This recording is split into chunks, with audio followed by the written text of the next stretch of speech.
AJ ನ್ಯೂಸ್ಗೆ ಸ್ವಾಗತ.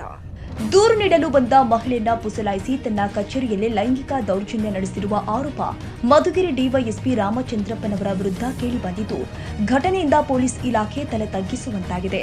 Madhugiri DYSP ರಾಮಚಂದ್ರಪ್ಪನವರು ಪಾವಗಡದಿಂದ ಜಮೀನು ವ್ಯಾಜ್ಯದ ಬಗ್ಗೆ ದೂರು ಕೊಡಲು ಬಂದ ಮಹಿಳೆಯನ್ನ ತನ್ನ ಕಚೇರಿಯಲ್ಲಿನ ಏಕಾಂತ ಗೃಹ ಅಥವಾ ಶೌಚಾಲಯದಲ್ಲಿ ಕರೆದುಕೊಂಡು ಹೋಗಿದ್ದು, ಅನೈತಿಕ ಚಟುವಟಿಕೆ ಆರಂಭಿಸಿದ್ದು, ಇದನ್ನ ಕೆಲವರು ಕಿಟಕಿಯ ಮೂಲಕ ಚಿತ್ರೀಕರಣ ಮಾಡಿಕೊಂಡಿದ್ದಾರೆ ಎನ್ನಲಾಗಿದೆ.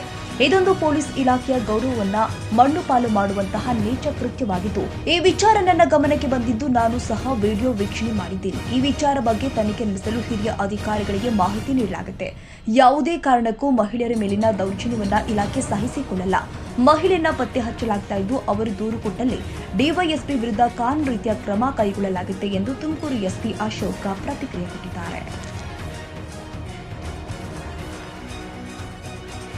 ಕನ್ನಡಿಗರ ಮೆಚ್ಚಿನ ನಿಮ್ಮ ಎಜೆ 24/7 ನ್ಯೂಸ್ ಕನ್ನಡ ವಾಹಿನಿ ಇದೀಗ ಟಿವಿಯಲ್ಲಿ ಲಭ್ಯ. ವೇಳೆ ನೋಟಿಸ್ ಕೊಟ್ಟಿದ್ರೆ ವಾಪಸ್ ತಗೋತೀವಿ.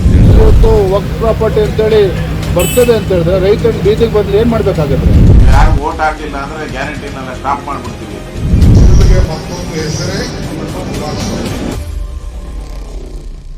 ಕರ್ನಾಟಕ ಮತ್ತು ದೇಶ ವಿದೇಶ 360 ಡಿಗ್ರಿ ಸುದ್ದಿ ಹಾಗೂ ಉತ್ತರ ಕರ್ನಾಟಕ, ಬೆಳಗಾವಿ, ಬಾಗಲಕೋಟೆ, ಧಾರವಾಡ, ಹಾವೇರಿ, ಗದಗ, ಬಿಜಾಪುರ ಜಿಲ್ಲೆಯ ಕ್ಷಣ ಕ್ಷಣದ ವಿವರವನ್ನ ಪಡೆಯುವುದಕ್ಕೆ ಎಜೆ 24/7 ನ್ಯೂಸ್ ಕನ್ನಡ ವಾಹಿನಿಯನ್ನ ಲೈಕ್ ಮಾಡಿ, ವಿಡಿಯೋಗಳನ್ನ ಶೇರ್ ಮಾಡಿ, ಕಮೆಂಟ್ ಮಾಡುವ ಮೂಲಕ ನಮ್ಮ ವಾಹಿನಿಗೆ ಸಹಕಾರ ನೀಡಿ ಮತ್ತು ಚಾನೆಲ್ ಅನ್ನ ಸಬ್ಸ್ಕ್ರೈಬ್ ಮಾಡಿ.